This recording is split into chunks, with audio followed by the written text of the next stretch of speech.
Whole Foods Market has the satisfying lunch you're looking for. Level up lunch boxes with Wallet Happy 365 by Whole Foods Market snacks, like organic vanilla animal cookies, organic string cheese, and more. Hey, you have to eat too. Hit the prepared foods department and try the spicy red pepper salmon, or treat yourself to pizza from the Hot Bar. Either way, remember to bring home a rosemary lemon chicken family meal for an easy dinner that hits the spot. Shake things up at Whole Foods Market.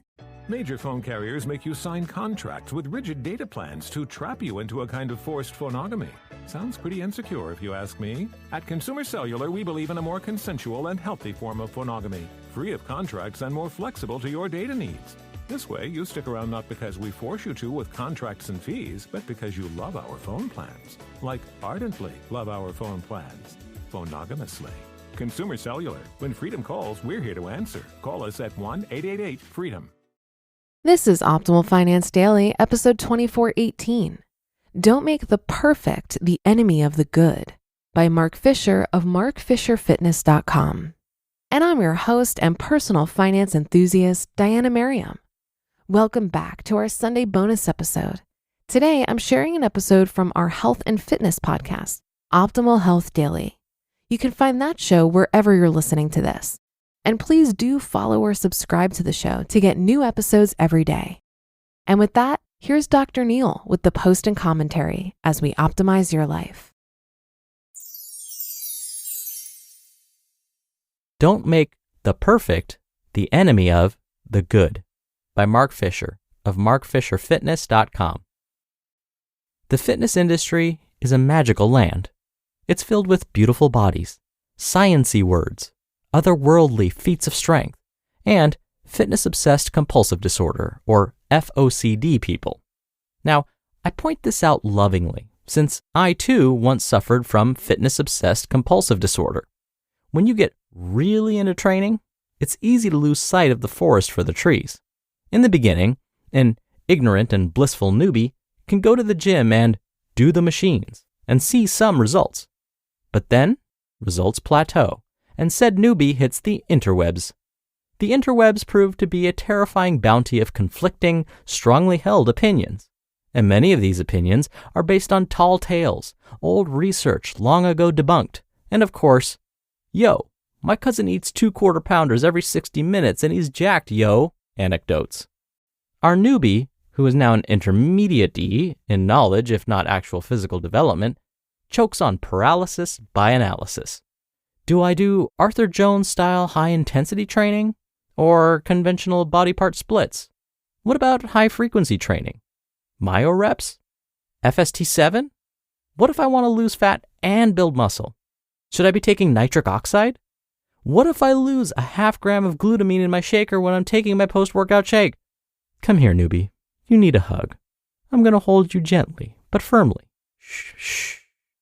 My advice is to continue to focus on the big rocks that will lead you to your best results.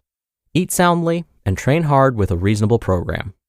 If you're not sure how to do these things, ask someone who knows what they're doing for help. Reminder, I give everyone an hour of free time. If you ever want to come chat, contact me and we'll make sure you're at least headed in the right direction with your training and nutritional strategies. The other takeaway, do not make the perfect the enemy of the good. My expertise is fat loss. I do personal training for many goals, but bar none, fat loss is what I'm most often hired for. Turns out, increasing their vertical jump is not a high priority for the Manhattan entertainment and financial industry professionals that make up the bulk of my clientele. Because I have spent a lot of time in the trenches and have read and watched and listened to so much info on the topic, I've come to some strong opinions about what is going to serve most people best most of the time. However, I am totally aware life doesn't happen in a vacuum. Each person is going to have different psychological and, frankly, physiological preferences, strengths, and weaknesses. Yes, I prefer resistance training at least twice a week to maintain muscle mass when training for fat loss. You hate resistance training? Great. Do it once a week. Is that optimal? Not in my opinion. Is it better than not doing it at all? Or trying to do it the way I recommend and then giving up because you hate it? Yep. Don't make the perfect the enemy of the good.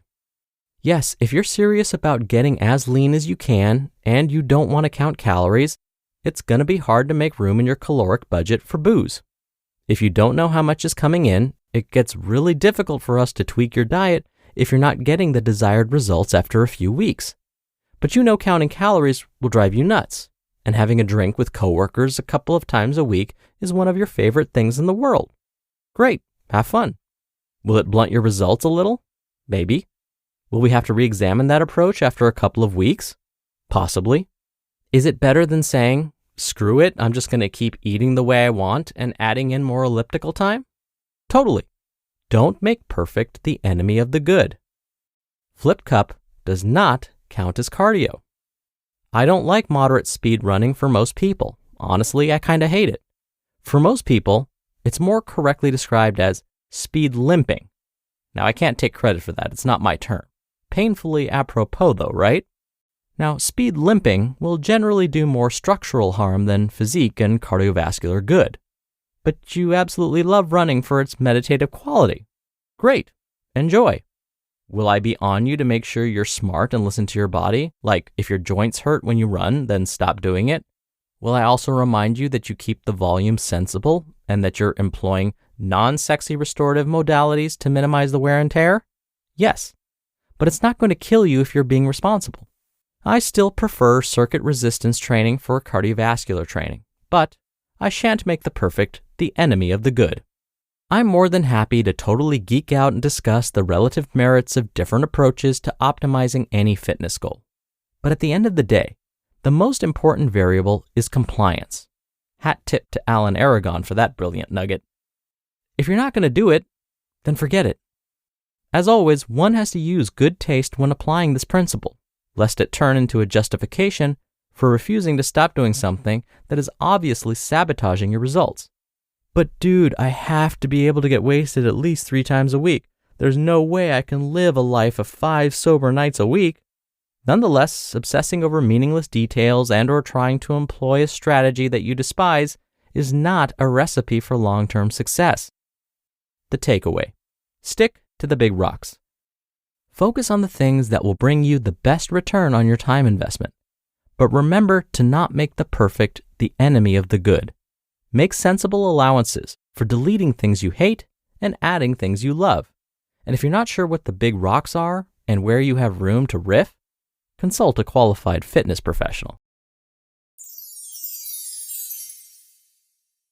You just listened to the post titled, "Don't Make the Perfect the Enemy of the Good" by Mark Fisher of MarkFisherFitness.com. Whole Foods Market has the satisfying lunch you're looking for. Level up lunch boxes with Wallet Happy 365 by Whole Foods Market snacks, like organic vanilla animal cookies, organic string cheese, and more. Hey, you have to eat too. Hit the prepared foods department and try the spicy red pepper salmon, or treat yourself to pizza from the hot bar. Either way, remember to bring home a rosemary lemon chicken family meal for an easy dinner that hits the spot. Shake things up at Whole Foods Market. This episode is brought to you by State Farm. What if your life story was a podcast? Would it be a comedy or a thriller? Whatever genre, State Farm is there for your what-ifs to keep your life story from becoming a mystery. Because when you've got questions, they've got answers 24/7. You can file a claim on the State Farm mobile app or simply give your agent a call. It's how insurance plays a supporting role in your story. Like a good neighbor, State Farm is there. Visit statefarm.com for a quote today. Dr. Neal here for my commentary. Well, I think Mark Fisher and I are in complete agreement here. Remember earlier this week, I talked about which workouts actually work? You remember what I said? I said the one you'll actually stick to. That's the one that's going to work. Doesn't that kind of sound like what Mark was saying? Look, if there are activities you absolutely hate doing, like running, let's say, then it may not be a great idea to try and develop a running program when you're just starting out. That's because you'll dread running so much, you'll probably never take that first step out the door.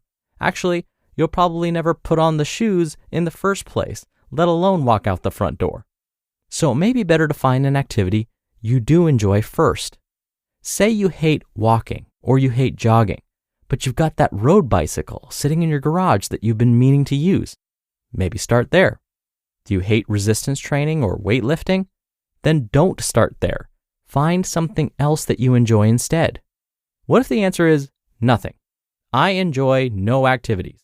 Well, that's probably because you haven't found something you like yet.